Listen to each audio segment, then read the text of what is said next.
Hey everybody. Hello.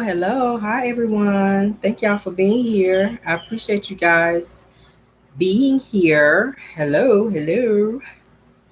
Oh, it is Sunday. It is time for our review, honey. Yes, please hit that like button if you did not. I appreciate it. I appreciate it. Yes. Thank y'all for being here. Let's see. Let's get our disclaimer up, honey. Lord, I'm so tired. I am tired. I'm tired. I've been going all day long. How you guys doing? It is Sunday, honey. Tomorrow starts a whole new week. How you guys doing? I hope you guys are doing well. Thank you guys for being here. I appreciate you guys. I appreciate your support and your love for old caramel, honey. Yes, I appreciate it. Thank y'all so much. Let's go ahead and do our disclaimer. Everything said in the video is alleged in my opinion and is used for fair use and entertainment. Okay. Got to put that out there, honey, so that we can be protected over here. All right. Yes. Let me apologize for my subscribers today. For those of you that were privy to an unfortunate video that was put out today. As I told you guys before, as a content creator, I do not do beef. I get on here and I do my videos and I get off. That is where my focus and attention is. I'm a 40-something-year-old woman. Now, I do talk my shit, but at the end of the day, I'm a businesswoman as well. I do have a lot of deals and things on the table, so I will not risk those by getting on YouTube and acting out. I can, but I choose not to do that because when you have money on the table for certain things, you got to know how to act. I mean, that's just on period. So for those of you that rock with me, I appreciate that. Thank you so much, T Sharp. For those of you that rock with me, I appreciate it. For those of you that don't, Godspeed. I mean, it is what it is. I'm not for everybody and everybody is not for me, but I still love you guys the same. I don't hate nobody. I don't have any hate in my heart for anyone, but like I said, I do appreciate y'all and your support. Okay, we're not going to go into the logistics of what happened because that's irrelevant. Because it's not. But I do want to apologize to my subscribers for being subjected to that. Okay, but we're gonna go ahead on and get into our review because that's why we're here. Okay, yes, God, I see you guys. I love you guys back, honey. I do. Yes, 100%. We grown over here. We grown. I'm a whole mama over here, child. I mean, you're taught in martial arts how to fight and when to fight. And yeah, that's how we roll over here, okay? Y'all see this smile? Do we look bothered? Let me see it from another angle. Y'all see it? Oh, okay. Love and Marriage Huntsville, Season 6, Episode 13. Holt-ing course, all right? Yeah. I got a little drink in me too, y'all. Oh, but let's get it started. All right, so the episode starts. All right, it says the episode starts with Maurice and Kimmy where it left off. Okay, you guys. With Kimmy and them, they're still sitting in their living room and they're discussing the issues with Maurice not being present, and also Maurice was gaslighting Kimmy. All right, we already know how that dynamic was. If y'all watched last episode, leading up to the end of that episode, Maurice was a hot damn mess. All right. Maurice says that maybe y'all can work on you guys' past historically. Okay. Kimmy says, I don't have a past to work out. All right. Maurice then interrupts Kimmy and says that that means that you're not over it. Okay. And I'm just like, well, what is it? What is this it? Because Maurice, I keep saying, it seems like Maurice wants he wants there to be a problem between Kiowa and Kimmy. He wants there to be an issue between the two of them. But at the end of the day, I feel like the issue is Maurice. He is the mess between the two of them. As you can see, Kiowa and Kimmy, they get along. They don't be arguing, doing all this mess back and forth. Now, granted, Kiowa did have some issues with Kimmy in the beginning because she felt like Kimmy came in between she and Maurice. But now that they have fixed their issue, Kimmy does not have a problem with Kiowa and Kiowa does not have a problem with Kimmy. They are trying to come together and co-parent Monster amicably. All right. Yeah, so it's really Maurice. It's really Maurice. All right. So they're arguing back and forth. All right. Kimmy is tired of Maurice not taking accountability of not being responsible and how things have played out with she and Kiowa. That's what's going on here. All right. So Kimmy says that she and Maurice didn't date until they were wholly divorced. I don't believe that. Okay. Kimmy says that Kimmy just recently admitted that the divorce wasn't final, but they were waiting on the judge to finalize she and Maurice's divorce. All right. And she says that Kiowa was under the impression that she and Maurice were going to reconcile, but Kimmy was in the way, distracting things. That's how Kiowa felt. Okay, Kiowa felt like Kimmy was in the way. Thank you so much for the y'all know I've been drinking. Thank y'all for the membership. Okay, so Maurice says that he is setting up another meeting with Kimmy and Kiowa to sit down and talk without asking Kimmy and causing her to be upset. So he just whips out his phone and said, well, I'm going to go ahead and contact Kiowa and I'm going to set up a meeting between you and Kiowa so you guys can sit down and talk and blah, blah, blah. And Kimmy kind of gave into Maurice, bullying her in the conversation and taking the credit for things that he had done between the two of them. And I'm just like, sir, no. Like, no, absolutely not. Absolutely not.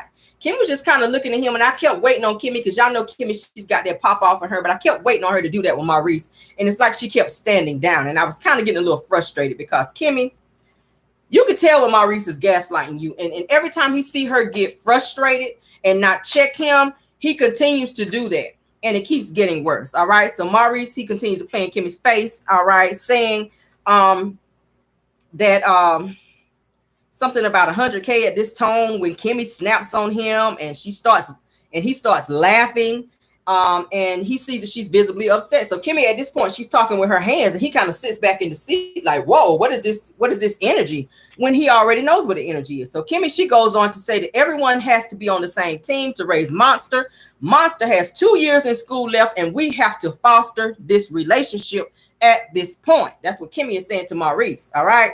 Maurice then goes on to say that I've been fostering everything at this point. So he's again taking the credit for everything that's been going on between he, Kimmy, Monster, and Kiowa. Okay. And I was just like, Maurice, no, you don't even be there.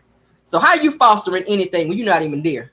And your son already said he's sitting in his room for hours and you don't even come in there to talk to him and or spend any type of time with him. So how is it that you are doing anything, sir, or fostering anything? Anywho, so Maurice says that I've had some obvious resistance from both sides, meaning Kimmy and Kiowa. He says that you're going to be present for all the meetings that I set, right? That's what he's asking Kimmy. And Kimmy kind of looks deflated and she looks defeated. Okay. She kind of looks away and her face is all scrunched up. And she says that Kiowa perpetuated a lie about me. She felt away about that. Okay. And I was like, no, Kiowa kind of put you on blast and you're mad that the world sees you for being a side chick. Okay. Because if they were still married and you hopped in and you start dating him, then that does make you a side chick because they were not divorced. We already know what it means when someone is still divorced and you're dating them. Okay. You are the side person until it's finalized. That's just how it works. Okay. So then they do a flashback to Kiowa saying to Kimmy, says in the beginning that things were sketchy. She says they're not sure what Maurice told you, but we were still married when you were dating. She says that we were not divorced. Okay. That is what Kiowa was telling Kimmy. Kimmy was kind of looking at her like she didn't understand what she was saying. Kimmy then responds that we were wholly divorced. Okay. Kiowa kind of looks at Kimmy like, yeah, nah, that's not the case. Not at all. Okay. So Kimmy goes on to say that I'm not holding on to an apology or anything else. She's talking to Maurice. Maurice says that have you ever said that to her? Meaning Kiowa. Okay. Kimmy says no. All right. So then Maurice says that I couldn't be nasty with her as you wanted me to be. Then Monster wouldn't have been able to come and live here with me. Says I was handling the situation that you wanted me to be a little more aggressive. So he was saying I was trying to handle it in a different way. You wanted me to be aggressive with Kiowa, but had I done that, Kiowa would not have allowed my son to come and stay with me, which that's what he wanted to do. And we know why, because he did not want to pay Kiowa any child support. And then he's not even there for his own son. But then Kimmy says that your approach wasn't stern. Okay. So Kimmy also says that people that you've done business with prior says that you didn't do business with them again because they did you wrong. All right. Mm-hmm. Somebody said that show is done. You doggone right. So Maurice then says that that's one of the worst examples that you could ever give. That's what he's saying to Kimmy. All right, because he's getting a little frustrated. And he don't like when Kimmy be right. I'm starting to see that. So then Kimmy says that the one person that I wouldn't have an extended conversation about my position in this is you, Maurice. All right.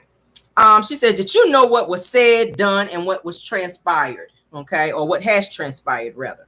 Maurice then says that, do you think that talking to her, giving her the chance to address it all will fix it? Okay. He says maybe a one-on-one moving forward. He said, I'm going to set a meeting with you guys. He's doing that whole, I'm going to set a meeting. He whipped out the phone and doing all that mess. Kimmy was pissed as hell. Maurice says that you said that you'll be with all the meetings, right? He says, and I'm just going to set another meeting. Like he's her boss or something. He was talking to her more so like he was her boss versus her husband. And Kimmy goes into confessional and she says that Maurice does a lot. He does all he can to protect Monster and Kiowa's image. She says that a lot of times it's at my expense, and that's sad. Okay. She says, no, she says, sir, no, sir. I'm not interested in hearing any more of these conversations. That is what she's saying in confessional. However, I felt that she should have said that to Maurice. It makes no difference to say it in confessional because he don't hear that. He don't hear that unless they do a playback. He needed to hear that from you in that moment when you guys were talking. Okay. Maurice says, hold up. I'm about to set up an agenda for it now. Who are you to set up somebody's agenda is what I'm trying to figure out. Okay. Kimmy said that, would you like to set up my agenda for the weekend since you set up the meeting? So she's trying to be a little smart with him. He just kind of looks, you know. So then Maurice says, I'm going to let it free flow so that you guys can talk and get on the same page. And at least just for you guys. Okay. I was like, so Kimmy then says that I'm in this situation because of you. So then Maurice kind of sits back in his chair and he's kind of looking crazy at Kimmy. Maurice says, that's what you're going to do? Really? Like, really, Kimmy, that's what you're going to do? Kimmy says, it's because of you. And that's how she said it. Maurice says that I've addressed it. Okay. Meaning with Kiowa, the situation with Kiowa. Kimmy, she then gets up. She says all this stuff with Kiowa and I want to get Monster and all. She says that I have bit the bullets. She says, and she says that you wanted to get Monster and you just bear in mind while you have long conversations about what I need to do differently. So she's mad. She's getting up. She's grabbing her stuff, her laptop, her drink, and she's walking the hell off. He then gets up and he follows her out. He says, nah, it's not that. And then he's telling her, hey, like he's trying to call her and she ain't checking for him. She ain't listening to him. She's still walking and serving him dust. All right. So then we go to the next scene where Tisha is at the photo shoot with her daughters, Mila and Macy. All right. For their canvas, I'm gonna call it the Canvas Beauty shoot, okay? Because we already know their product is straight from Canvas Beauty.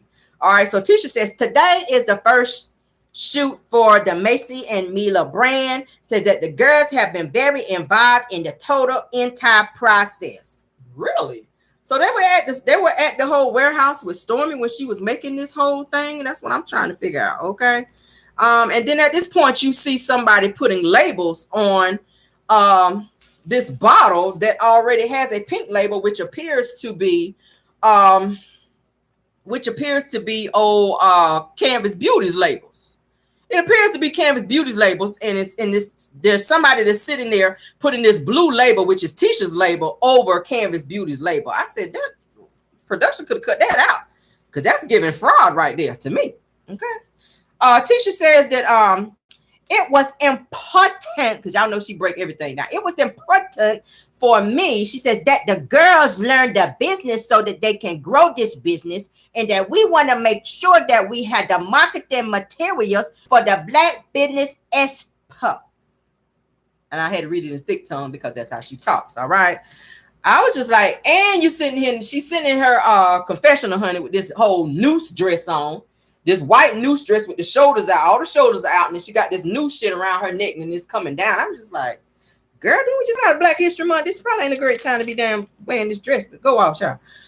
So after the labors were covered up and they got the fraud part out of the way, honey, for that particular segment, honey. The Tisha then asked the girls if they were ready to promote and take pictures of the knockoff Canvas Beauty bottles. All right. She was like, yeah, now we got the fraud part out of the way. Let's go ahead and move on with these pictures, child. I was like, ooh, child. So the girls are posing and they're smiling and they're taking pictures. Tisha is walking around, honey, like she's the director on set. And she's like, yeah, that's nice. Oh, yeah, that's cute. That's cute. You got to own it, honey. You got to own it. She's telling her daughter, you got to own it. But I was like, but you don't own it. You can't own it if you don't own it, right? You telling your daughter she needs to own it. You need to do this, trying to tell her how to pose. Oh, Macy, you got to own it, girl. I was like, but y'all don't own it. Didn't y'all just put them fake ass labels on there? You don't own it. But anywho, child. So I was like, you didn't even know what was in the damn product, Tisha. You went on live and people were asking you what was in the product and you didn't even know. You still don't damn know. So Tisha tells Macy, girl, own it, honey. Own it like you a boss. Own it like you a boss, okay? Like you own it like this. And so she's showing her how to hold it out like this. Hold it like this. Like you the boss. I was like, child. So then Tisha says, this hair care line, okay, is the start of an entrepreneurship. I was like, I didn't know you could say that, girl. She said, the hair care world. She says, it's a great way for them to make money, have fun, and do something that they like. I was like, okay. I don't know why it sounds like Tisha be reading off the damn teleprompter when she be when she do her parts, when she go into her confessional. It sounds like she be reading the teleprompter and she can't see it real good. So she be trying to break her words down like she's sounding them out. I was just like, girl, like, ooh, you and Martell, y'all might need to share leapfrogs or something, child, because y'all be doing too much. Just breaking down the words like that. That sound like y'all asses in kindergarten. Entrepreneurship. I was like, what is that? But anyway, child, ooh, go off. Ooh, child. So Kiki walks in with food, honey, for from Chick-fil-A, honey, for the girls, while Tisha is tending to Mila. And she's trying to take her makeup off. There's something going on with her lash. Her lash is kind of irritating her eyes. So Tisha's trying to fix that with the youngest daughter, okay, the one that looked just like Marceau with ponytails. She appeared to be crying or maybe upset, maybe. So Tisha began wiping the makeup and stuff off her face because she appeared to be uncomfortable. Okay. So Tisha takes the food that Kiki brought into the back for the girls to go ahead and sit down and start eating while she has a sit down with Kiki. All right. So then Tisha says that it was nice of Kiki to stop by because this schedule was packed, okay, with the business. I was like, oh, okay. With the business coming up. All right. That's what she was saying. Because y'all know she holds that S, honey, on Expo. So Tisha says that Tisha and Kiki, they kind of sit down to talk. Tisha's telling Kiki that this is what I use in their hair most of the time. She says that Tisha says that the moisturizer, she called it a moisturizer. I said, moisturizer? What's a moisturizer? I want some of that. And the oil, she says, once we get this going, that we'll come out with the shampoo on down the line for the moisturizer. I said moisturizer. It's moisturizer. How you just take the whole T about it? Moisturizer. I ain't heard nothing. The T was silent in moisturizer. I mean, in the schoolhouse, they taught me it was moisturizer. We say with the T. But I don't know, maybe in Besma, the T is silent in Besma, apparently. Okay. Yeah. So Kiki, she kind of looks all wide-eyed, like, oh, what, girl? What? Oh, okay, girl. That's good. Y'all gonna add some more stuff to the product. That's good, girl. So then Kiki says that I heard through the grapevine, honey, that something is happening down south. She says, I'm mad that you ain't even much to tell me. And Tisha, she was like, oh, in Mobile? Like she ain't know. She said, I didn't realize how big it was. Like she's kind of being a little braggadocious. She says that they wanted me to be the Grand Marshal. And I was like, is that all they are down south? Is the damn Grand Marshal? First, Martell is bragging about being the Grand Marshal. Now Tisha, he done passed the baton to Tisha. Now her ass is Grand Marshal. I was just like, Grand Marshal of what? Grand Marshal of what? She said, well, actually, they supposed to be giving me the key to the city. I said, well, they need to be giving your ass a key for a permanent place to stay because Bedrock is not done. And y'all asses is staying in a whole apartment right now. Y'all need to be getting a key to an apartment. I mean, to a permanent place to stay, but go off, honey. All right. Kiki said, yeah, but you didn't tell me that. Okay. So she was kind of in her feelings that Tisha just did not tell her what was going on and did not invite her. So Tisha says, so many things are going on. She says that my manager says that Tisha, this is a big moment for you. I was like, what you need a manager for? And what are they managing? Okay. What are they managing? There's nothing to manage. I mean, damn. Anywho, she says that Tisha says, so for Shout, she said for Scout, for Marceau, and for the kids, she said that they told me to just take time out to celebrate you, girl. I was just like, oh, okay. So then Kiki says that it's great Tisha's taking time out to get a key to the city in Mobile. She was saying that in her little confessional. So Tisha says that I know that it's last minute, but are you available? Thank you so much, Constance, for the super chat, my dear. She says, are you available to come to Mobile? So she's inviting Kiki to come to Mobile to, I guess, see her be the grand marshal, so to speak. All right. Listen, I'm going to laugh. All right. So Kiki then says, well, I'll be there. So I was like, okay, Kiki. So we get to the next scene where Melody meets with Kimmy at the spa. So y'all remember a couple episodes back, Melody promised to take Kimmy to the spa. So she is keeping her promise. Melody gets there first. Kimmy then follows and she comes shortly thereafter. Okay. So Melody asked the instructor to explain to them about the device that they're going to be using to give them abs. So it's like this little device that they put around their waist and it just kind of like do like the little crunches or whatever on their stomach, and it's supposed to give them like instant abs. Okay. And it gives them and it says it's something about it makes you feel like you did like 20,000 crunches, and you can kind of set the dial to like whichever dial is most comfortable for you. So it makes your muscles kind of get sore and etc. So Kimmy, she volunteers to go first with this device. She's kind of looking at it weird in the beginning. Mel, she was just kind of sitting there kind of like taking it in as the woman was talking. And Kimmy decided she wanted to go first. So Mel and Kimmy, they began to talk about Kimmy's treatments and how she's been feeling lately. Okay.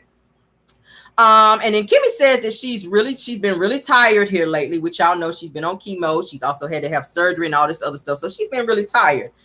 So Mel says, I'm sure that Maurice, Jalen, and Monster are all helping out, right? So she's just kind of trying to make conversation and see where Kimmy's head is at this point. So Kimmy says, well, we're still working on that. Okay. Mel kind of looks like, what you mean y'all still working on that? You're not feeling good. You've been sick.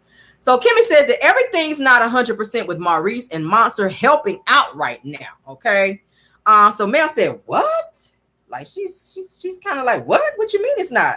So Kimmy says, well, he's clean. Hold on. She says that he's 161 clean and he take out the trash thing. She says, but we're struggling with that. Says that that bleeds over to me and Maurice having conversations about it. So, Monster, he's really not feeling doing no chores and all that. And Kimmy is telling Melody about how that's going. All right. So then the instructor, she comes back in to kind of hook Kimmy up to this device while they're talking. Kimmy says that she's absolutely open to it. Okay, so she's open to doing this. The instructor hooked everything up to Kimmy and then turns on the device. Kimmy, she looks like, whoa, as she turns the level up to like 75%. So Kimmy, she's sitting there like what's going on? Like, oh my gosh, she's starting to feel the pull in her stomach. She's starting to feel, like the crunches and all this going on. And so then Melody kind of looks at Kimmy like, girl, you okay? And she kind of laughs a little bit. So then Kimmy, she's kind of feeling the pressure, like I said, and Mel, she's kind of cheering her on. She's saying, abs, abs, abs, abs, abs. Come on, Kimmy, you getting abs, abs, abs. So she's like her little cheerleader on the side so that Kimmy, can kind of get through it. So the instructor then turns the levels up a little bit more, and Kimmy seems to have like one tear coming out because like at this point it's getting real. And I was thinking to myself, like, do I want to try something like that? I mean, we got a little body yada yada over here, but we could, do a little bit more work. I got a little tiny pudge. We can kind of see how it works out. But if it's gonna be like that to where Kimmy got a little tear coming out, like I don't know, y'all. I don't know if I want to be fooling with something like that. If I'm gonna have a whole tear coming up out my eye like that, I'm just like, Lord. Because we works out and all that over here, but I don't know, child. If I don't be hooked up to no device, I'm gonna be crying on it. Carrie Mel we don't like to waste no tears over here. But so Kimmy and Mel, honey, they discuss the Kiowa situation, baby. And if they're okay. All right. So Kimmy says that we're better. That says that we won't be besties because, of things that have happened. She says, but Kiowa may mention that I interfered in their marriage. So she's telling Mel that. So Mel kind of looks like, what? So Mel was like, so do you feel like you did? And Kimmy was like, of course not. So she still is not owning the fact that Maurice and Kiowa was still married, even though he had moved out and was staying with, I want to say, his brother and was sleeping on the couch.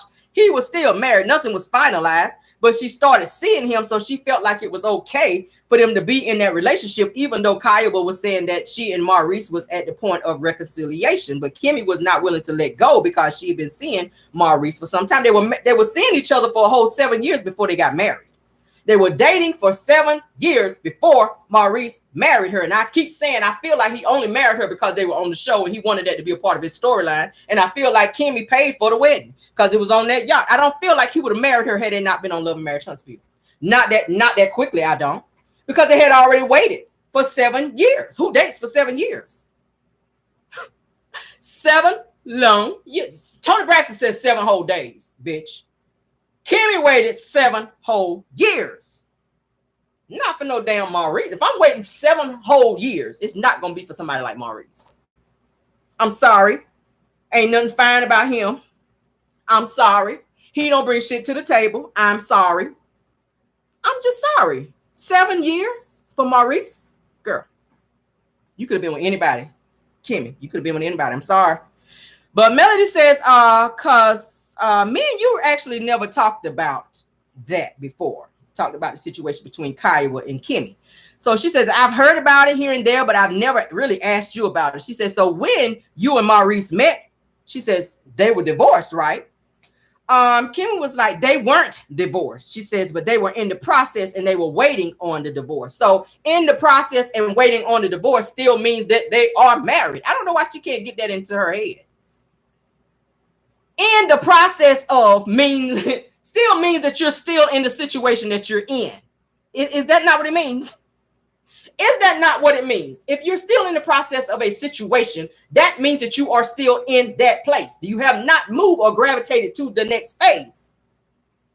It would not have cost you anything to wait until their situation was finalized, because in situations like that, and I said it before, the other person could go back and you done invested all this time and energy. You done cracked and rolled your back too many nights, honey, to be having this man go back to this woman after you done washed his dirty drawers. You done got up and cooked him dinner. You done added him on this, and this. You done ran your credit up with him. And then Kyle was talking about, oh, we supposed to be reconciling. Oh, really? You could have waited. Wasn't going to cost you nothing. But Kimmy's biological clock was ticking, so she was not trying to wait. And then she's upset at the fact that everybody's calling her a side chick. Well, that's what it is. You were a third wheel. You were a third wheel. If you're going to sit there and admit that they were still in the process of and their divorce was not final, Kimmy, you was a side chick. Embrace it, baby. Embrace it. You were. I don't know why she's feeling away about that. Embrace the shit. You married to him now. It don't really matter now. But if you want to look back to then for that situation back then, don't be upset with Kiowa because she said it. It was true. Child. Kimmy says, of course, like I said, that they were not divorced. That Kiowa and Maurice were not divorced. They were in the process and they were waiting on the divorce.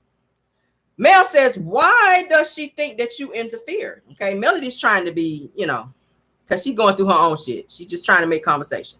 Kimmy says, even though they signed the papers, that she was talking about reconciliation, talking about Kiowa, okay? Mel says, okay. So Kimmy says, well, that made it complicated with those innuendos, is what she wanted to call them, innuendos. And I said, your ass should have jumped out the window when he told you that he was still married. That's what your ass should have did. Why you talking about windows, innuendos? You should have picked any damn window when you went to his house and was giving up the kitty cat. And you should have said, listen, when you get your divorce, holler back. Because this shit can go either way. I'm not getting ready to invest all my time for you to go back to the bitch. And then I'm sitting here giving everything that I'm giving you. It's going to be a no for me. It's a chop for me. It's a chop. It's going to be a chop for me.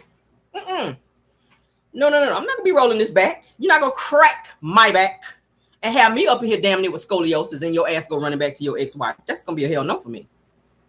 No. No. You're not going to tap these kidneys and then be like, you know what? I think I'm going to reconcile with my wife. Excuse me. Yeah. Okay, Maurice. All right. Your beige ass would have got kicked in the forehead, but moving on.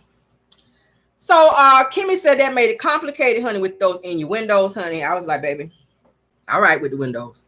Kimmy also says that I was over. She says it was over by the time that I met him. How do you know that? How do you know that? Because clearly you could tell that Maurice was dipping back and forth, and I done said it, and I don't take that back. I'll add allegedly to be cute, but at the end of the day, Maurice was dipping back because there's no way in the hell that Kiowa would have felt that there was any type of reconciliation if it wasn't. I'm just saying. So Kimmy says that Kiowa let the implications run wild and never said nothing, even though it was untrue. Okay. So Melody says, so that didn't make y'all relationship no better. She says, is she here now? Meaning, is she in town now? Kimmy says, yeah, Maurice suggested that we meet. Okay. So Melody says, so y'all gonna meet? And she said, oh, that's great. That's great then.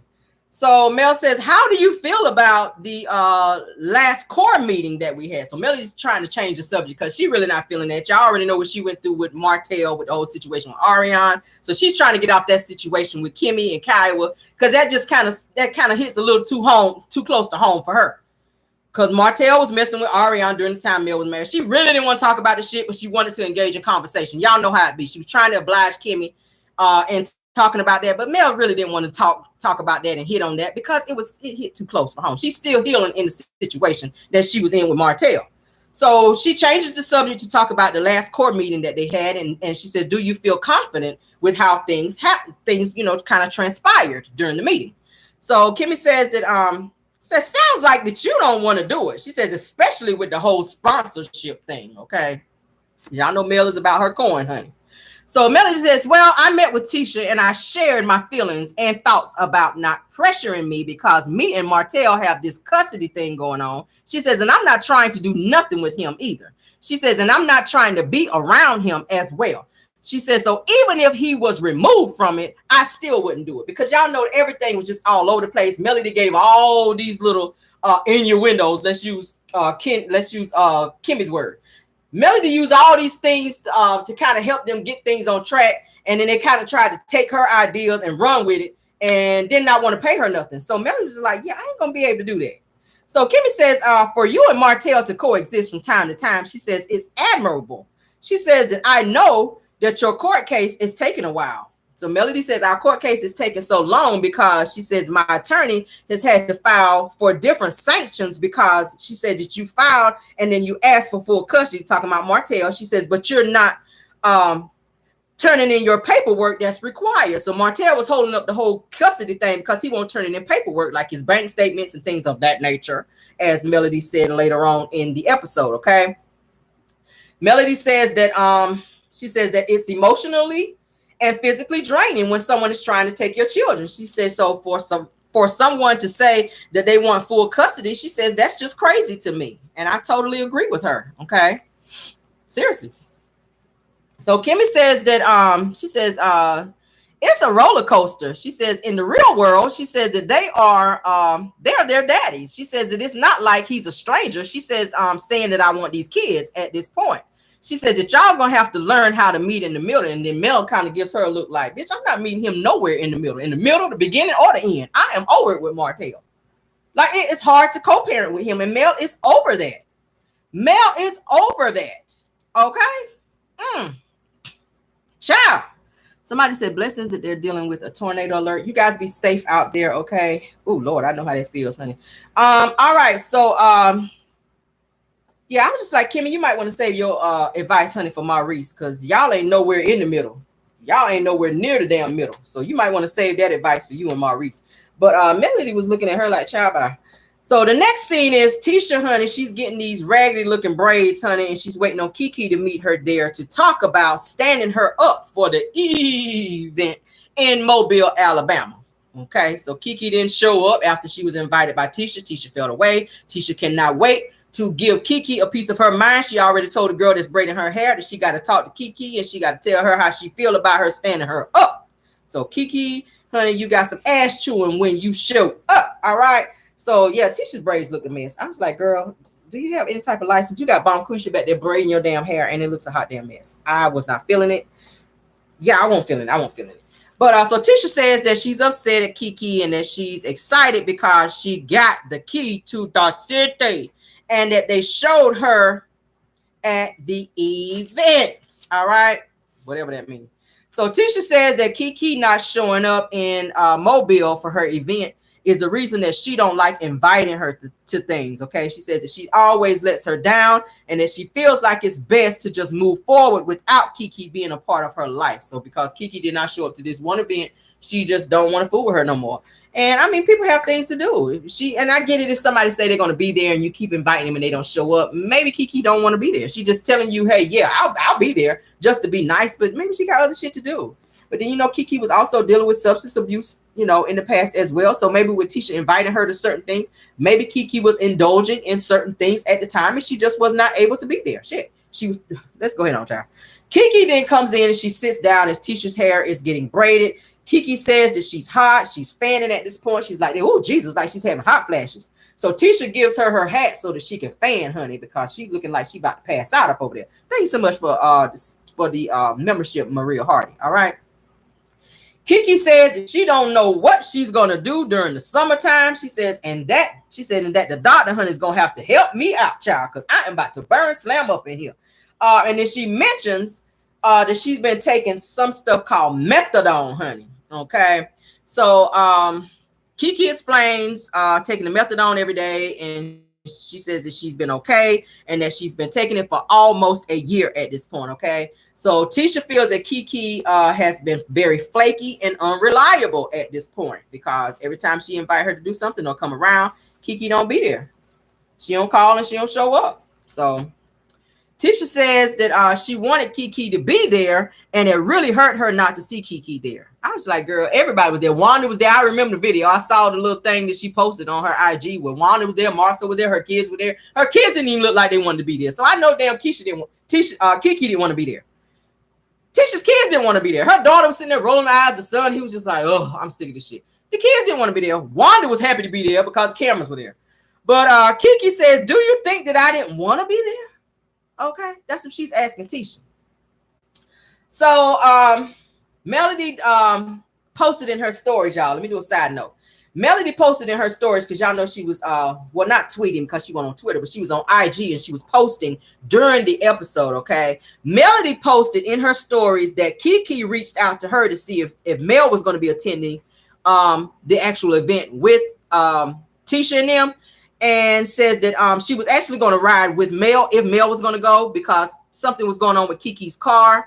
And her husband was out of town. She tried to rent a car. She was not able to rent one. So Mel said that she told her she had other plans and she was not planning to go. So she said Mel kind of co-signed to say that Kiki really did try to go. Like she really, really did try to go to the event. And then she even reached out to her to ask her if she could ride with her. But Mel said she wasn't going. So that kind of cut her ride out. But I don't know. So Tisha says that Kiki didn't make the effort to be there. And I was just like, Tisha, you don't know what other people have going on. If the girl says she tried to rent a car, her car wasn't working. I mean, what the hell you want her to do? Get on the back of Wanda's back and hightail it down there? Like, what you want her to do? Get on the Greyhound bus? Like, it's not that serious to her, obviously, because she didn't do that. Like, what do you want her to do? Get a damn skateboard and get on the highway and come down there and see you? Get the damn key to the city? Like, Jesus, girl. I feel like Tisha is so hung up on people not being there and she just takes it to the extreme because Wanda ass won't there like she was supposed to as a kid.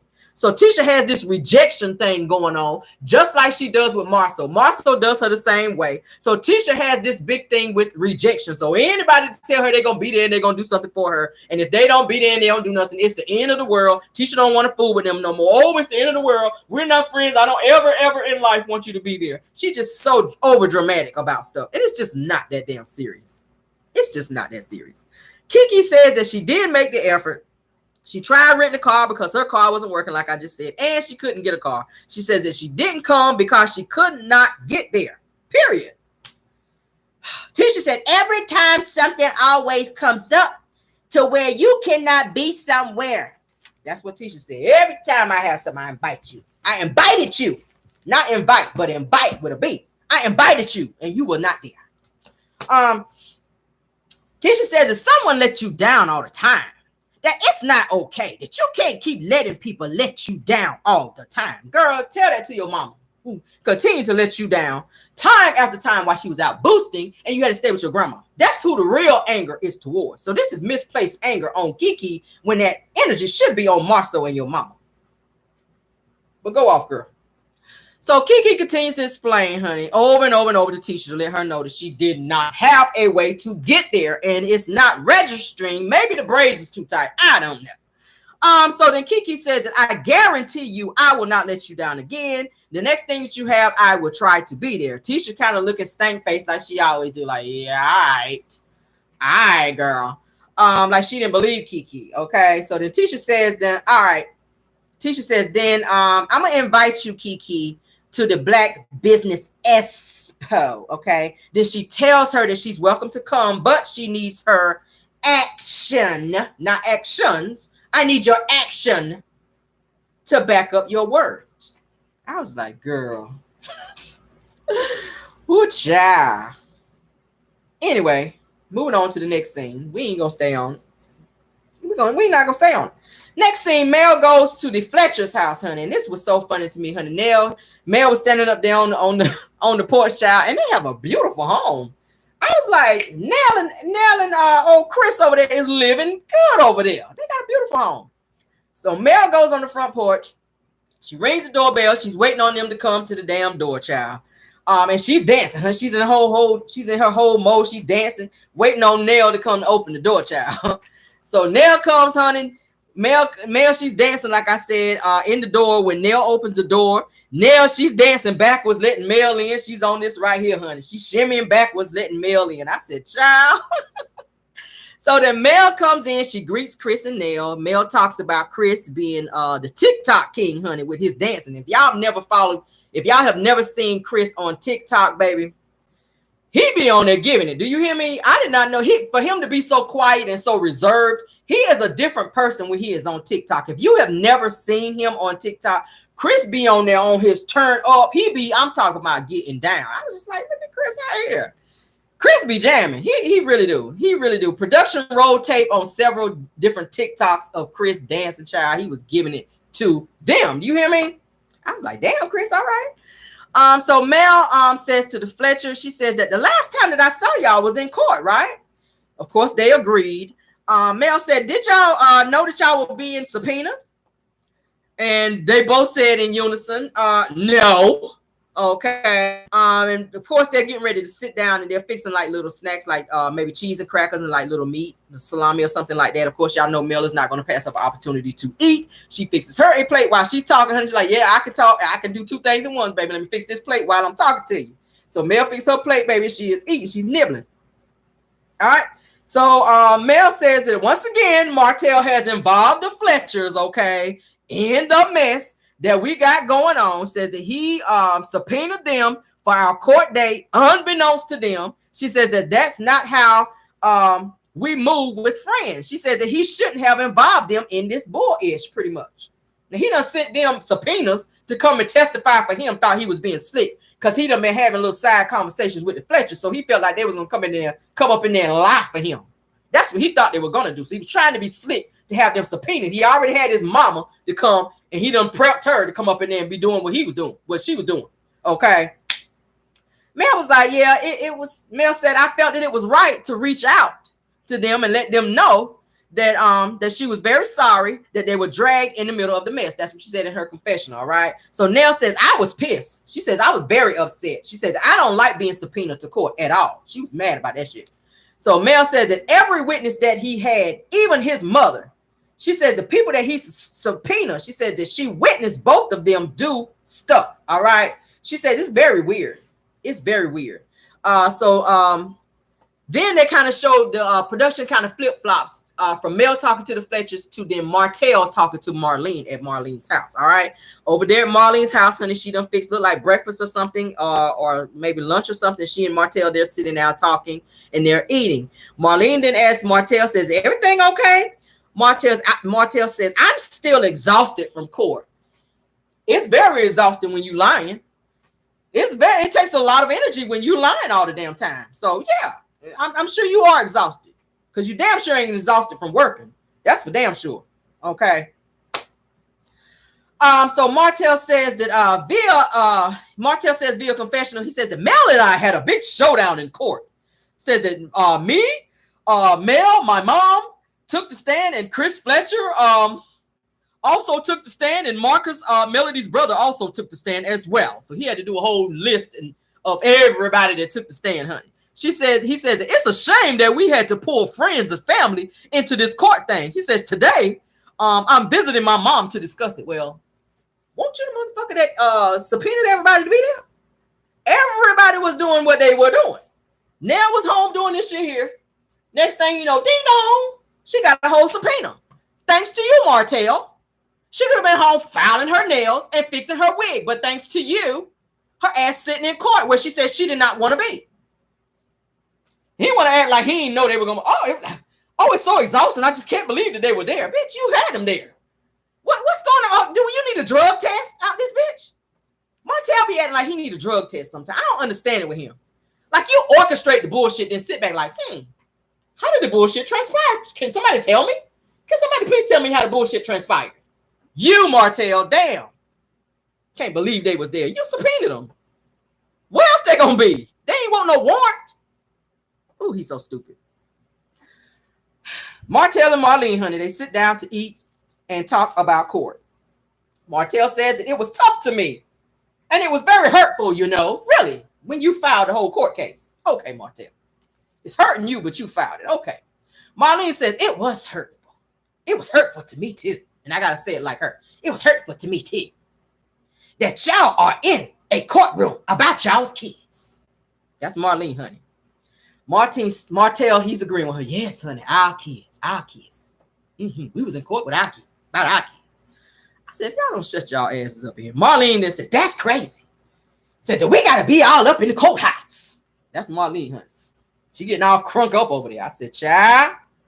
Marlene said, those peoples, honey. Not people, but peoples. It's plural for her. Those peoples, honey. They ain't taking care of your children.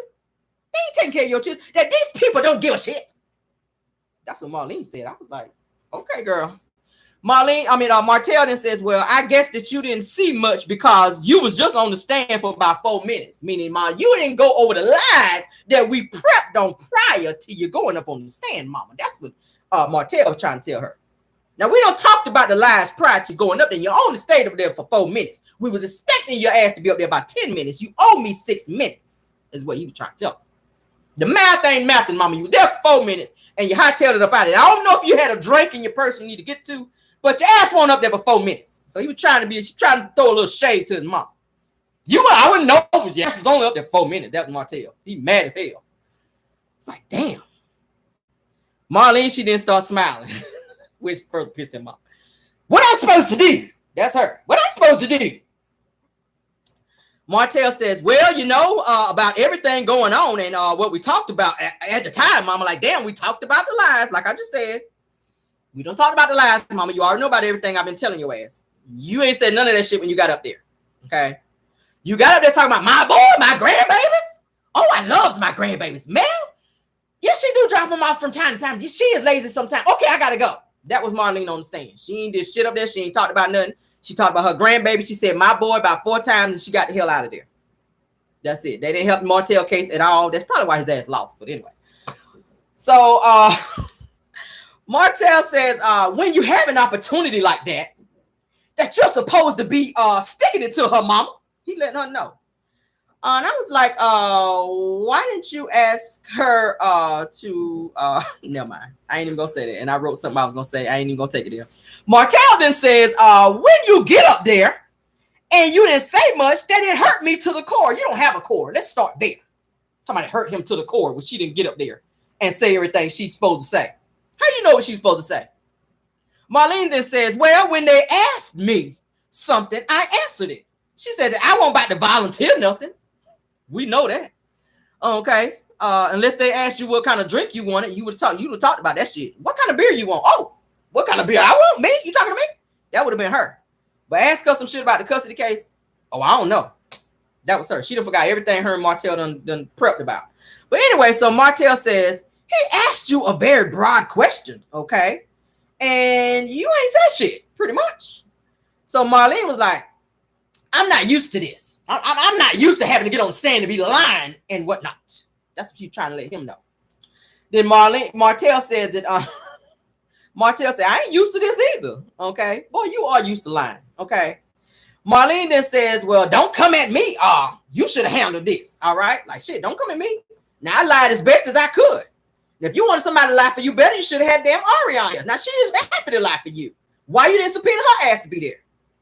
So Martell says, you my mama. Like, if anybody gonna lie for me, it should have been you. Marlene said, and you my son. Like, and what? Bitch, what? You my son, I'm your mama, what? What's next? Like, what? Martell says, you're supposed to show up and show out. That's what he told his mom. Marlene said, and you show up and you show out. Marlene was like, bitch, you ain't gonna talk to me any kind of way. Whatever you asked me to do, your ass should have did it too. Martell said, well, I did. Marlene said, and you did. Yeah, you did. But shit, that's all I could do. Martell said, that's why it went in my favor again. So now he feeling himself again. He feel like it went in his favor again, even though it did not. So my question is, Martell, how did it go in your favor, sir? When you still have 1 week on, 1 week off, you did not get child support as requested. No attorney's fees were paid. No money from Sugar Mama's collection. No phone number from Mel was given. And no social media passwords were given as well. None of the shit that you asked for, you did not get, which further says to me, you, sir, did not win. Okay? That's why you threw the chair when your ass had to go to court, remember? You remember when you had to go to court and meet with your attorney and your attorney told you had to pay such and such amount of money and that shit was not going in your favor? That is why you got mad and threw the chair and had a little temper tantrum, remember? Oh, okay. I just like to remind people from time to time, okay? Things were not going your way. You lost, sir. I see y'all put it in the comment. You lost. Except Martell don't like to lose. He don't like to lose. And it starts with him losing Mel. He was like, oh, I lost Mel. I can't lose this case. Oh, I'm fighting. I need everybody that can lie for me. I need everybody. So Martell says, everybody took the stand. Chris took the stand. So he mad at Chris because Chris didn't get up there and lie.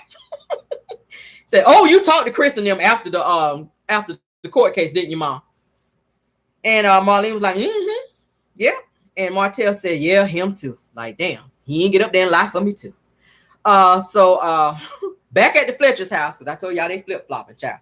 Mel says that she says that I feel like Chris was honest with everything that he answered, okay? Chris was like, yep, I was. Okay, like, bitch, I ain't about to go to jail for nobody. I ain't doing no TikToks in jail. Mel said that I said that Chris ain't going to jail for nobody, child. Chris said, no, ma'am, and no, ma'am, and no, sir. He was on that. He was like, hell to the no. Put me down for hell. No, Chris ain't going to jail. So Mel said, my attorney is asking about the house that Martell is staying in because it's listed for sale. Y'all hear that? Says, asking how many times, she said, I'm asking how many times Martell actually have moved at this point, okay, since he actually left my house, okay? Martell done moved so many times, and I did a live on this before, y'all. Martell done moved like a good 4 times since he and Mel done got divorced. Y'all know that, right? He done moved about 4 times. His lights done been turned off. He's struggling. He done moved a few times. So, yeah, that house he's staying in is up for sale. So, yeah. Now then asked Chris, says, isn't his house already about to sell? Chris said, yeah, it's under contract right now. So Mel said, so he about to have to move again? Woo, child. That's Mel. She said, that's probably why he was asking me to pay those attorney's fees, child. She said, he needs that money real bad. So Nell said, he asked you that for real? Is he broke? And then Mel, she kind of bites her croissant like, bitch, you know he broke, girl. Don't be asking me. I'm about to eat this croissant. That's Mel's hell yeah, he broke. That's her look. Like, hell yeah, he broke. Crunch. She bit into that croissant like, of course he broke. So Mel says he asked, or she says he asked for that for real.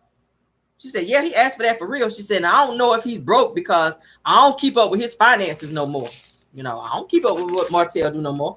I mean, it's giving broke when he tell me he can't come pick the kids up because he ain't got no gas money. I mean, it's giving broke. But I'm gonna keep eating this damn croissant because you ain't heard it from me. That's what Mel was trying to say. So then Chris says, that's some of the things that we talked about, meaning he and Martell. She says that you get that divorce. He said he told Martell, you're gonna get that divorce, you're gonna go to court.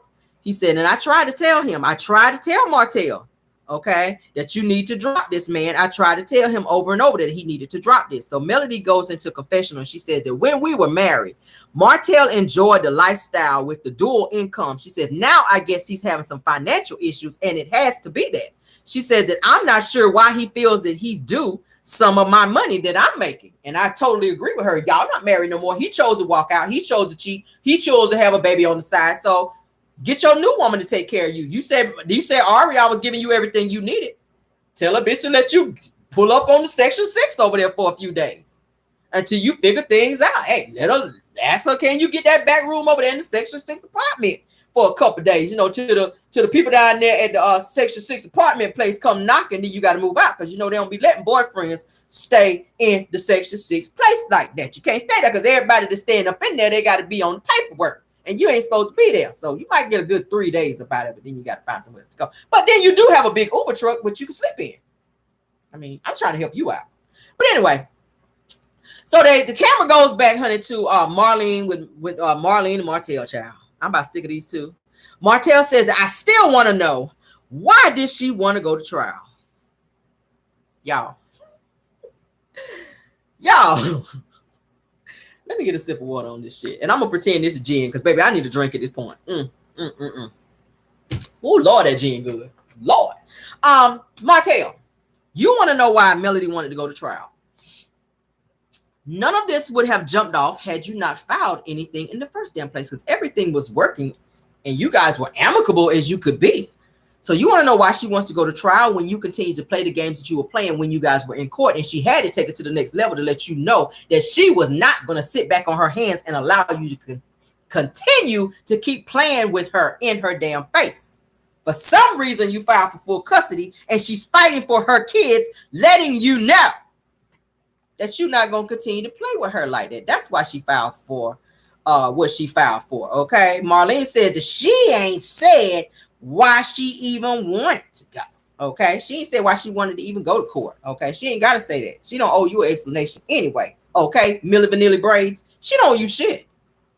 She don't owe you anything, Marlene. First of all, I don't know why you speaking on it. You ain't spoke that much when your ass was on the stand, so why you speaking now? You got so much to say. Thank you so much, Faith Speaks. You got so much to say now that your ass is off the stand, but you were real shook and mute. You was with the mush mouth when your ass was on the stand. Now you got all this stuff. I don't know why Mel even wanted to go there. Oh, okay. Okay, Marlene. Martell says that she wanted full custody, all right? Marlene then says that why now? She ain't been saying she want full custody. How do you know what she been saying? Mel don't even speak to you. Anything that you get from Mel or about Mel is through Martell, and it's 99.9% of the lies, okay? That's pretty much what it is. 99.9% of the lies. We can bump it up to 100 just to be, you know, politically correct. Because y'all know that's all Martell do. He lie in his sleep. He lies in his damn sleep. So anything that you get about Mel, you hear about her or that she said is through Martell. Melody don't speak to you. The last time Melody probably spoke to Marlene was when she took her ass out for that free lunch when she came up in there with that old ass Easter dress on with them slides on that was looking like they was from maybe 1984 Easter. That's the last time. And your ass was eating like it's the last supper, like you ain't had shit to eat since then. Like they ain't gave you your check from the hospital, honey, from mopping them floors. That's how you was eating. That's how you was eating. Okay. Mel says that the reason why it flips back to Mel and over there, Chris Fletcher's. Mel says that the reason why we're in court right before the custody hearing says that for the protective order says that his attorney tried to be slick and that they filed for a change of custody to avoid going into the same courtroom for the protection order. So Melody had filed a protection order and Martell was trying to be slick with his attorney and filed something else, another motion to avoid going in there to speak for the protective order to go to the custody hearing. They were trying to overstep going to the protective order. He didn't want that protective order because the protective order would have meant that he cannot come to Melody's house, that he couldn't do certain things. And y'all know Martell don't like rules. That's what he was trying to do. Melody was trying to get a protective order because by this time he was following her. He was taking pictures of her. Melody would look up in her rearview mirror and Martell would be behind her. Just out of the blue, doing crazy, outlandish, wild shit. When he had her phone number, he would be calling her 2, 3 o'clock in the morning. Mel, please come back. I want you to come back. Mel, please. I just want to start anew. And these are things that Melody have said. Melody was saying that Martell would call her 2, 3 o'clock in the morning when he had her number. Please, Mel, come back. Let's start anew. I'm still your husband. I love you. We can do this. We got kids together. And then when she turned him down and say no, then all of a sudden she's bitches, she's hoes, she's this, and any kind of word that he could call her that was derogatory because she didn't give in and say, oh, okay, Martell, I'll come back. That's the type of shit he was doing, and that's why he got blocked. So then he wanted to play games in the courts with his attorney to avoid getting this protective order in place. So Marlene then says, it flips back and says, Marlene then says, didn't she tell you that she wanted 6 months? Okay, Martell then says, Mama, he says, I said, are you serious about 6 months on and 6 months off? So Martell lying his ass off and trying to say that Mel said that she wanted to have the kids 6 months and then let Martell have the kids 6 months. Lies. Melody had already cried about not seeing her children for a whole week when they go stay with Martell. So why do you think that she's getting ready to agree to let the kids go and stay with you for a whole 6 months? Your ass can't even come get them on the week that you're supposed to get them. And we know lies when we hear them. Melody is not getting ready to tell no Martell that he can have the kids for 6 months on and then she have them for the other 6 months. That's a whole damn lie. When I heard it, I said nothing but lies. See how he lied? Mel sat there and cried, said she misses her kids when they're gone that entire week with Martell, and she don't bother them. She don't be calling over there. She don't be checking on them because she just trusts that they're okay. I'm pretty sure she'd be praying and crying because of what happened to Tank the last time, whenever Martell was over there acting like a crazy man, like Tank was saying he was doing. That girl ain't told him nothing about the kids stay with him for no 6 months. I said, that's some bullshit, Martell. That's some bullshit. That girl ain't told you that. She want her kids. She want her kids every day. It's hard for her to let them go for a whole week. It's hard, especially Sugar Mama. Sugar Mama's her baby. So imagine her not seeing her baby for a whole 6 months. What mother in their right mind that love their children like this girl loves her children would tell him, oh, you keep the kids for 6 months. And when 6 months is over, then I'll get them. You can't even get them when you're supposed to. You don't even have gas money to come and get them. You can't keep them for a week. You damn sure can't do nothing with them for a whole 6 months. I mean, what the hell? You gonna get a kid's meal and they have to bite a nugget and pass that bitch down? You gonna allowance out 3 fries out the bitch? That's all they gonna eat all day because your broke ass don't have no money? 6 nuggets in the damn kid's meal box. Sugar Mama bite it first and pass it down the Tank. Then they get another nugget out the bitch, and then Mariah bite it and pass it down to Boss Baby. Then they start over with whatever's left in the damn box. You bite a fry, pass the bitch down, and is that what they're gonna be doing for 6 months? Boy, you don't get off my TV with this bullshit. Martell says, she said, you mean that you keep them for 6 months and I keep them for 6 months. He says, I can't believe it. I barely can go a week without my kids. Well, you've done that. I can pull receipts on it. You've done that. You've been without your kids for a whole week. When it's your week to get them, you told Mel you couldn't get them because you ain't had no money. So she had to keep them an additional week, according to her. So you've been weeks without your kids. We saw why you didn't come and get Mariah for her birthday. You told her you couldn't come and get her, but then your ass showed up in Atlanta. You had time to go to Atlanta. You continue to disappoint your children that you love so much. You love him so much. Oh, I can't come and get you. Daddy's busy. Daddy can't come and get you. I have to wait till next week to come and get you. Meanwhile, your daughter sounds very upset on the phone. Oh, I can't be a week. Boy, shut up. You've been weeks without your kids.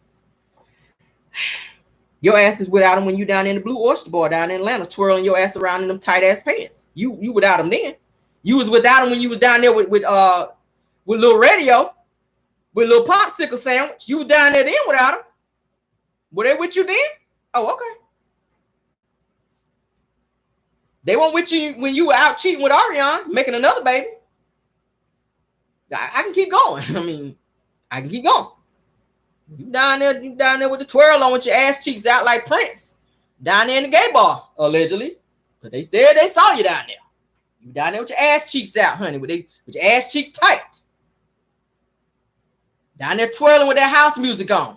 The kids weren't with you then. La da dee, la da da. That was you down there. La da dee, la da da. That's his ass down there in the club. Was the kids with you then? Oh, okay. Okay, boy. Let's move on now. Back to the Fletcher's house. Melody says, when you're fighting for your kids, especially when you know that you're a good parent, she says that none of us are perfect. Says that you can't say that I put my kids in harm's way and you got to worry about them. You ain't got to worry about the kids when they're with me. She says, I take care of my kids. I have to go to war for my babies. She says, who I love on and who I always take care of. Okay. Then the camera flips back to Marlene and Martell. Martell then says, I told her that we ain't got to go to court. Just give them to me. Martell, shut your ass up. You ain't even got nowhere to stay. You can't even keep your lights on. Where they gonna stay? Oh, okay.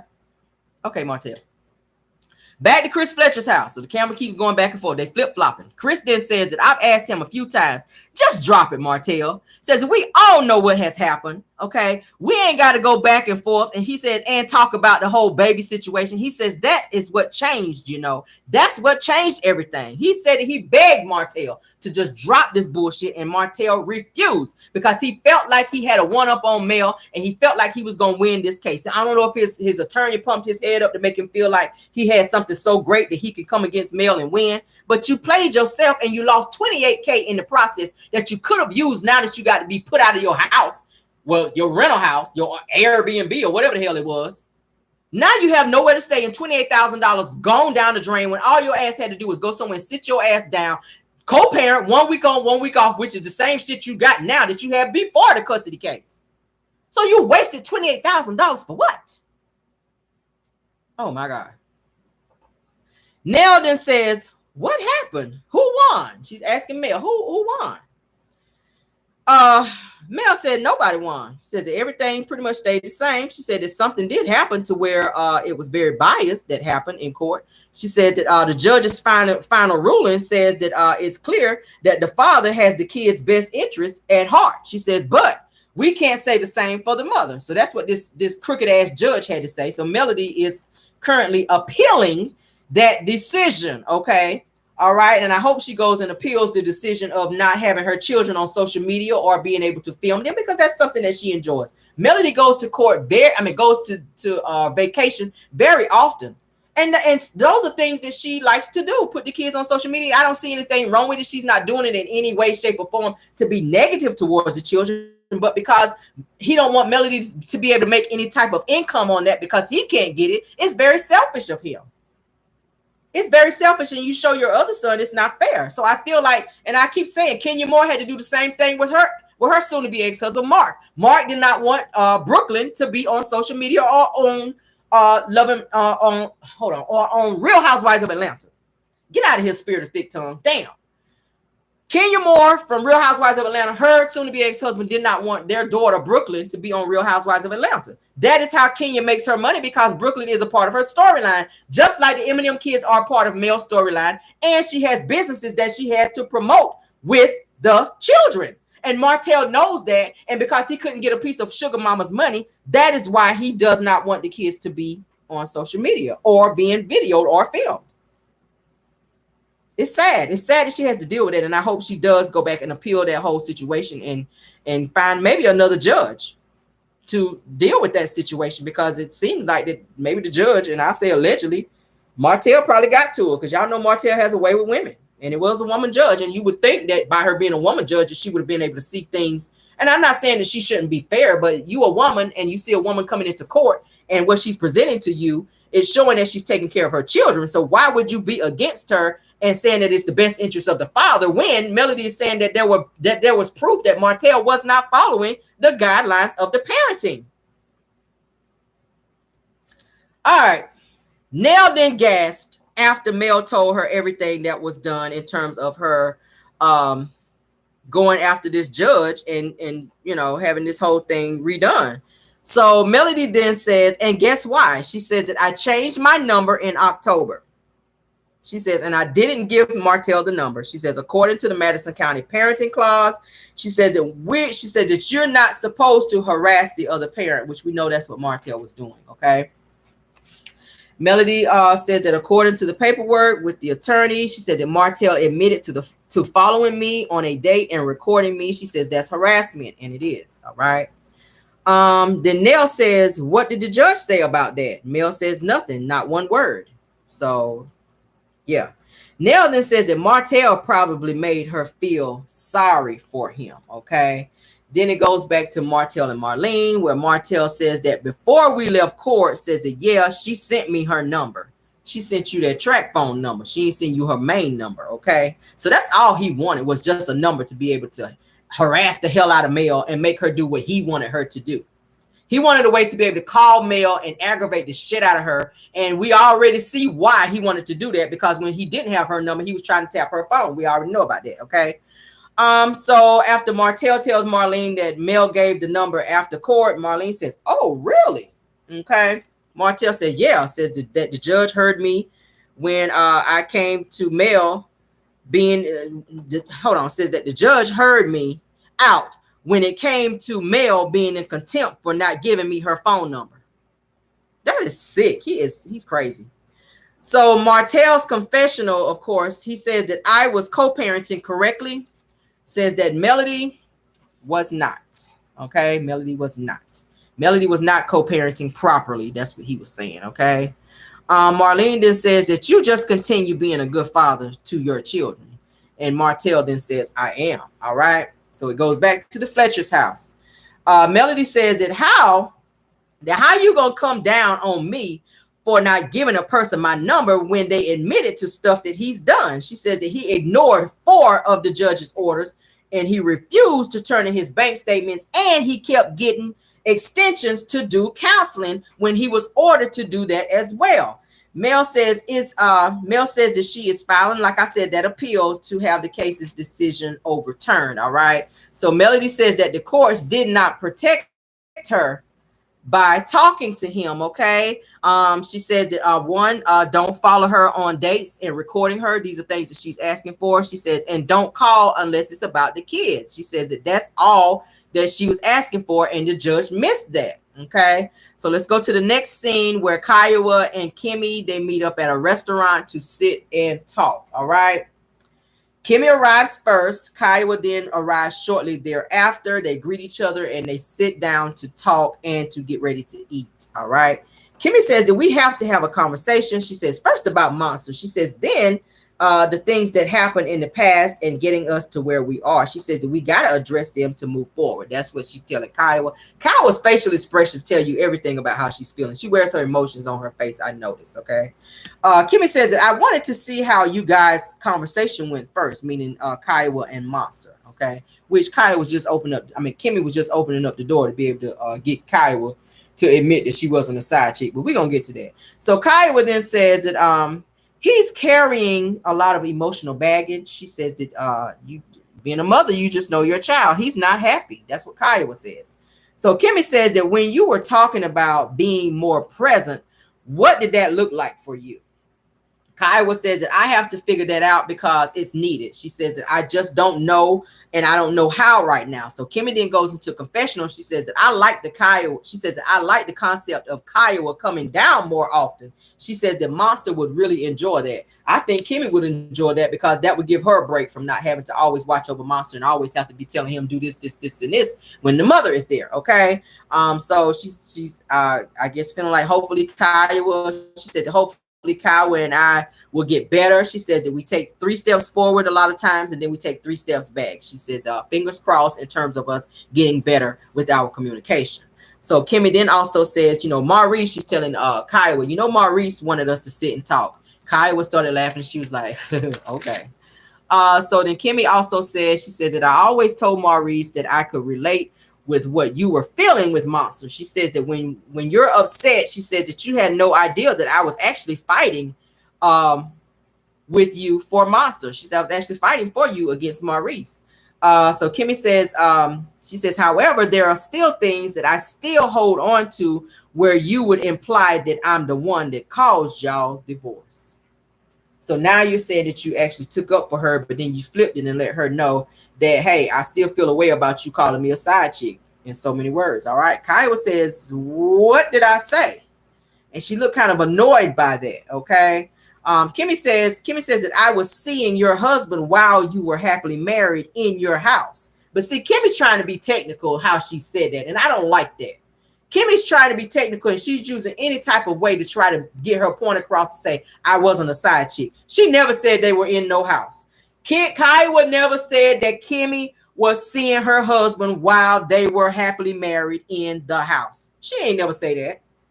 She says that wasn't the case. She says that we all know that that was my biggest issue with you and me. She says that me being looked at like I caused the demise of y'all's situation. It was not a situation, Kimmy. It was a marriage, something that you obviously know nothing about right now because you going through the bullshit you're going through because you stuck your nose in something that you shouldn't have stuck your nose in. Had you waited and done what you were supposed to do the right way, the proper way, maybe you wouldn't be going through the shit you're going through now. You got to watch that. You got to watch that. What you do to others will be done to you. And that's what's going on with her now in her marriage to Maurice. She is miserable as hell. She is miserable as hell now that she felt like she won because she's on this show and she got Maurice now, when all you had to do was stand down and let their situation be figured out in the way that they chose to figure it out. But you just had to have Maurice, and now your ass is miserable. And he treating you like shit every time he turn around. So Kimmy says that all of us know that I didn't do that. She says that was difficult for me. Kyle kind of looks at her with a blank look like, are you done? Because I really didn't come here for this shit, okay? Kyle then says that I don't know what you want me to say. Like, I ain't about to sit here and say you wasn't a side chick, if that's what you waiting on. So Kimmy says that there was an opportunity to say, no, she wasn't a side chick. And then Kyle kind of looks like, girl, really? Kyle says, I never said that you was no side chick. So then Kimmy then says that even though you didn't say it, she said that you didn't address the comments. Well, bitch, I'm not about to go read every single comment and then go in the comments and be like, yeah, she's not a side chick. She is not a side chick. That's not my job to do that. No. If they feel away in the comments, I don't have any control of how anyone feels in no comments. People gonna feel how they feel. If they're calling you a side chick, then maybe you was giving side chick vibes. I mean, damn. Kyle then says that I don't do interviews and I don't do fan bases. Then production kind of shows comments up on the screens of what different people had to say about Kimmy in terms of her being a side chick and how it was wrong for her to mess with Maurice during the time that he was still married. All right. So Kimmy says that I felt that it was a lack of integrity. Kyle kind of looks at her like, girl, bye. Okay. Let's see. And I felt like bottom line, Maurice, like I said, was still married when he started dating Kimmy, and that he filed those papers and that he was still dipping back, like I said, with Kiowa, because that's why she still felt like there was some ties there. And that's what it was. When you're sleeping with somebody, it puts that emotional part on the end. And that's what it was with Kiowa. She thought that it was over, but then Maurice was still coming over there and dropping off the D. And that's why she felt away that he was popping up and giving all this attention to damn Kimmy, okay? But the episode ends there, you guys. The episode ends there with Kiowa and Kimmy going back and forth, with Kimmy trying to get Kiowa to admit that she was not a side chick. Kiowa refused to do that. And she let her know it's not my responsibility, honey, to check nobody else for your feelings. And that's pretty much what she was letting her ass know. Next episode, and before we go to the next episode, I'm gonna rate this a 7. It was okay. They pretty much talked more about the custody case or hearing, which a lot of that stuff we already knew about. So it was good that Melody was able to open up and talk about that and put, a lot of stuff on the forefront with this custody case, okay? Because Martell, you look like total trash after this episode, sir. You were already looking like trash, now it's worse. So let's go ahead and talk about episode 14, which is coming up, season 6, episode 14, all right? Now, the episode for next week, next Saturday, we'll pick up with Kimmy and Kyle. They're going to be talking. Kyle says to Kimmy that I'm sorry that you feel that way, but I have no control over that, meaning what people think of you and how they view you in terms of being a side chick. Stormy and Melody actually meets up. Stormy tells Melody that sometimes she feels that Mel avoids the harder conversations because it's easier to just shut it down. Melody checked her ass and says that if I avoided any hard conversations, that I would not have hosted a tea party or came here today to meet you. I was like, 3 snaps up, read that ass, and get on out of there. All right. Stormy was sitting there looking all stupid after that. But baby, listen, you were red. You did not have to ask anybody where you read. I'm telling you, you were red. Melody read that ass. All right. Moving right along. Tisha and Marceau, they're at the Expo event space. All right. Stormy and Courtney are also there. They joined them. Tisha, she's asking Stormy, she says that I want to invite you to join us, okay, for the expo. Martell then jumps in trying to be a smart ass and says, because you're going to be replacing Melody, okay? And Tisha says, no, she is not. I did not say that, okay? Stormy says, well, I'm down. As if she ain't had shit else to do. Like, you got all them orders over there that you need to be getting out. But all of a sudden, your time is so free, you ain't got shit to do. But now you want to join this damn expo. Oh, okay. So Stormy says, oh, I'm game. I love doing stuff like this. But you don't love packing them orders. Oh, okay. Tisha then runs over and hugs Stormy, okay, for joining them and being a part of their little expo, okay? So they're showing that the decorations are being hung up. at the event space when Marceau then approaches Stormy and asks her if she had a chance to send that money on over. Okay. He was asking for $100. So anybody that was actually joining the expo, he's charging them $100 to be a part. Is that not crazy? That's crazy. Stormy says, what money? That's what she tell everybody when they ask her, Stormy, you gonna pay that back rent of that warehouse? What money? Okay. Stormy, you gonna pay them people back for Canvas Beauty? What money? That's her favorite thing to say. So Marceau then says $100 for joining the expo. Okay. Like she does with everybody else. Marceau, he was like, yeah, I'm gonna need that 100 up off you. But it's so crazy because he said in the meeting that anybody that's asking for money is being greedy. So now you're looking like you're greedy. What you about to do with $100? What you running around collecting like a whole bill collector now? Okay, Mr. We're not having sponsors and we're not doing this. Now all of a sudden you run around asking for money. Okay, Marceau then calls Tisha over and he explains that the $100 that Stormy was supposed to pay, you know, that they were having a discussion about that. All right. So Stormy then tells Marceau, says, don't come at me about no $100 on the day of. Okay. And so Marceau, he kind of looks crazy at Stormy like, what? I'm like, but Stormy, you a millionaire. It's only $100, girl. You a millionaire. You could have went on and paid that, honey. Ain't nothing to pay $100.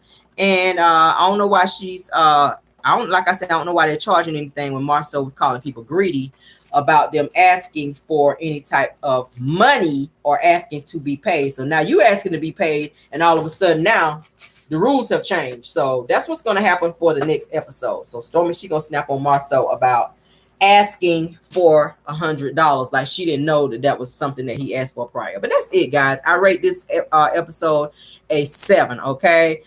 Tomorrow is Monday, honey. We do have Car Chronicles. I will be right here in this chair. We're going to get some good topics for you guys. Yes, yes, and yes. Thank y'all for joining. I appreciate all 1,300 of you guys in here. Let's get the likes up if you did not. We got 1307 in the building. I appreciate you guys being here and for your love and support for me and this channel, your continued love and support for me and this channel. I do appreciate it. Thank you, Moz, for doing such a great job of keeping the trolling down. Thank you for any content creators that joined us tonight as well. I love you guys all the way down. Yes, I do, from right here. So I will see you guys tomorrow for Car Chronicles right here in this space. Okay, y'all be blessed and not stressed. And let's get on out of here and y'all enjoy the rest of your night. Okay, love you guys down and goodbye.